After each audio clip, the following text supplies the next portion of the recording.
Good morning students. आज हम लोग सदाचार का तावीज़ जिसका दूसरा दिन है, क्योंकि इसके पहले दिन में हम लोगों ने लगभग आधी कहानी पढ़ी थी। आज हम लोग उसी के आगे पढ़ेंगे।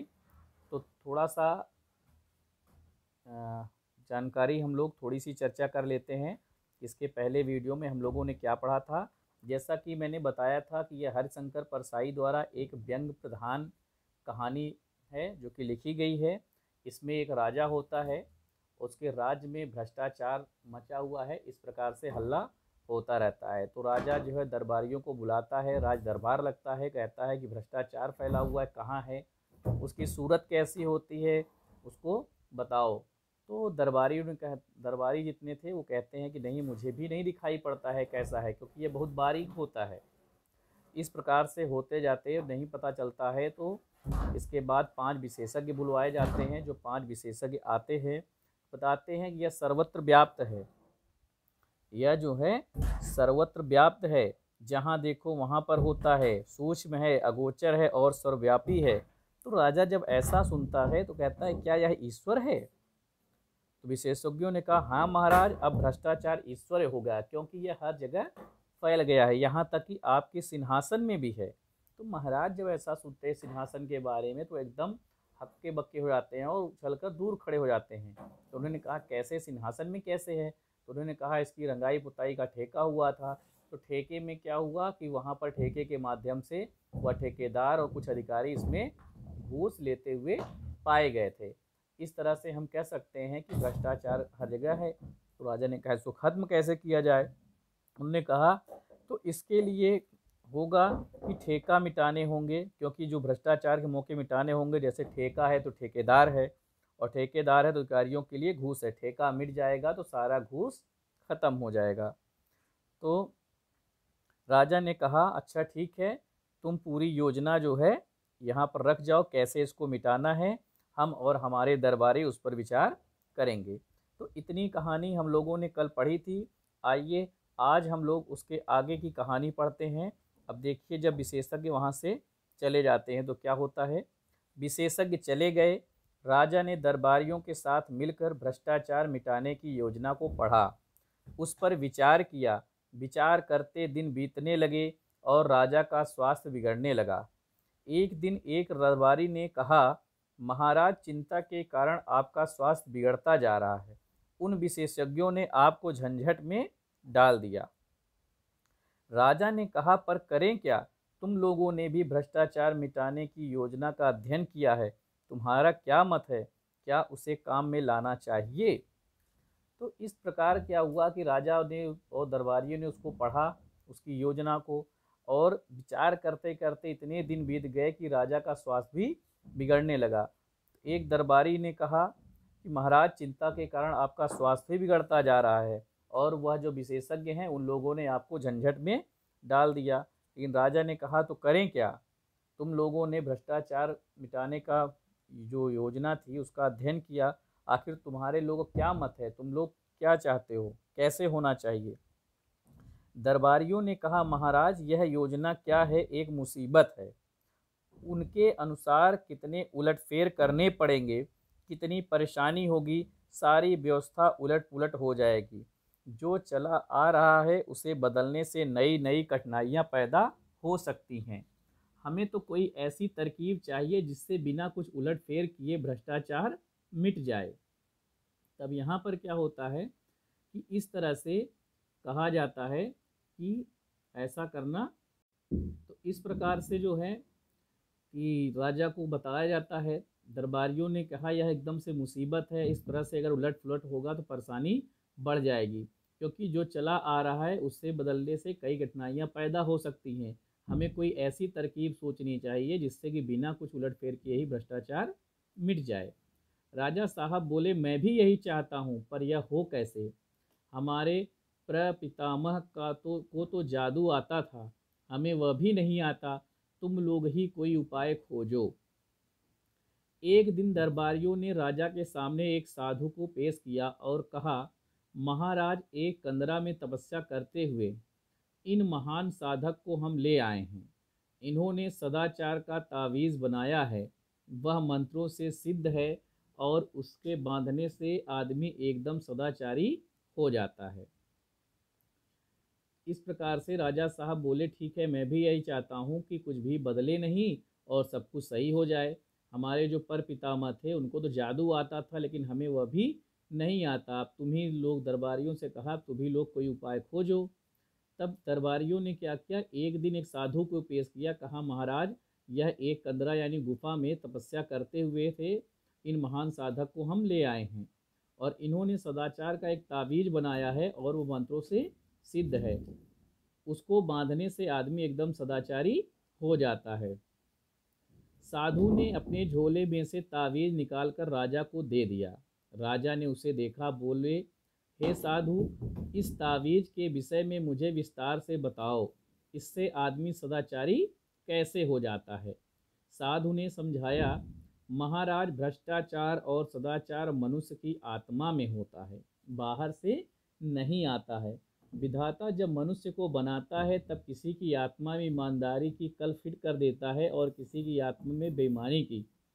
इस कल में से ईमान या बेईमानी के स्वर निकलते हैं, जिन्हें आत्मा की पुकार कहते हैं।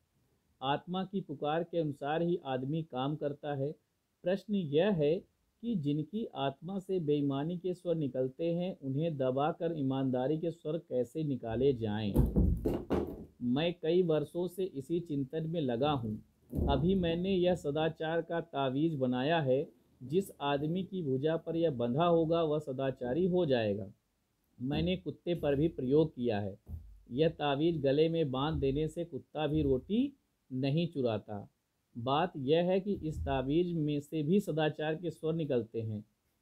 ठीक है। इस प्रकार से उसने क्या किया कि इस तावीज़ के सारे गुण बताया। उसने कहा, यह ऐसा तावीज़ है जो कि किसी भी आत्मा को बेईमान से ईमानदार बना देता है। क्योंकि हम लोग शुरू से ही भ्रष्टाचारी नहीं होते। जो मनुष्य होता है तो भ्रष्टाचारी नहीं होता है, उसमें आत्मा भ्रष्टाचारी होती है। जो लोग ईमानदार होते हैं तो उनकी आत्मा ईमानदार का कार्य करता है। जिनकी आत्मा में बेईमानी होती है वो बेईमानी करते हैं। और यह जो तावीज़ बनाया है, मैंने इसे मंत्रों से सिद्ध किया है और इस जिसके भुजा में यह बांध दिया जाएगा वह आदमी सदाचारी हो जाएगा। क्योंकि इसका प्रयोग मैंने कुत्ते पर भी किया था, तो कुत्ते के गले में यह बांध देने से कुत्ता भी रोटी नहीं चुराता था। बात यह है कि इस तावीज़ में से भी सदाचार के स्वर निकलते हैं। जब किसी की आत्मा में बेईमानी के स्वर निकालने लगती है, तब इस तावीज़ की शक्ति आत्मा का गला घोंट देती हैं और आत्मा को तावीज़ के ईमान के स्वर सुनाई पड़ते हैं। वह इन स्वरों की आत्मा की पुकार समझकर सदाचार की ओर प्रेरित होता है। यही इस तावीज़ का गुण है महाराज। उन्होंने कहा, इस तावीज़ में सदाचार के स्वर निकलने लगते हैं और इस तावीज़ के प्रयोग से की शक्ति से आत्मा का गला घोंट देती है। आदमी तावीज़ के ईमान के स्वर सुनाई, यानी कि जब भी कोई बेईमानी का कार्य सोचता है तो स्वरों की आत्मा की पुकार सुन समझकर सदाचार की ओर वह व्यक्ति प्रेरित हो जाता है। दरबार में हलचल मच गई। व्यापारी उड़ उड़कर तावीज़ को देखने लगे। राजा ने खुश होकर कहा, मुझे नहीं मालूम था कि मेरे राज्य में ऐसे चमत्कारी साधु भी हैं। महात्मन, हम आपके बहुत आभारी हैं। आपने हमारा संकट हर लिया। हम सर्वव्यापी भ्रष्टाचार से एक कारखाना खोल देते हैं। आप उसके जनरल मैनेजर बन जाएं और अपनी देख रेख में बढ़िया तावीज़ बनवाएं। एक मंत्री ने कहा, महाराज, राज्य क्यों इस झंझट में पड़े? मेरा तो निवेदन है कि साधु बाबा को ठेका दे दिया जाए। वे अपनी मंडली से तावीज़ बनवाकर राज्य को सप्लाई कर देंगे। राजा को यह सुझाव पसंद आया। साधु को तावीज़ बनाने का ठेका दे दिया गया। उसी समय 5 करोड़ रुपए कारखाना खोलने के लिए पेशगी मिल गई। अब क्या होता है कि जब हुआ क्या, उन्होंने कहा, ठीक है, हम भ्रष्टाचार का कारखाना खोल देते हैं और इनको जनरल मैनेजर बनवाते हैं। इनकी देख रेख में बढ़िया तावीज़ बनवाई जाए। तो एक मंत्री कहते हैं, झंझट में पड़ते ही क्यों हैं, साधु बाबा को ठेका दे दिया जाए। यहाँ पर देखिए, ठेके की बात हो गई, जो कि विशेषज्ञों ने मना किया था। अब अपनी मंडली से तावीज़ बनवाकर इस राज्य को सप्लाई कर देंगे। राजा को उसे सुझाव अच्छा लगता है और साधु को ठेका दे दिया जाता है तावीज़ बनाने के लिए। 5 करोड़ रुपए कारखाना खोलने के लिए उनको पहले से मिल जाता है। राज्य के अखबारों में खबरें छपी, सदाचार के तावीज़ की खोज, तावीज़ बनाने का कारखाना खुला, लाखों तावीज़ बन गए। सरकार के हुक्म से हर सरकारी कर्मचारी की भुजा पर एक एक तावीज़ बांध दिया गया।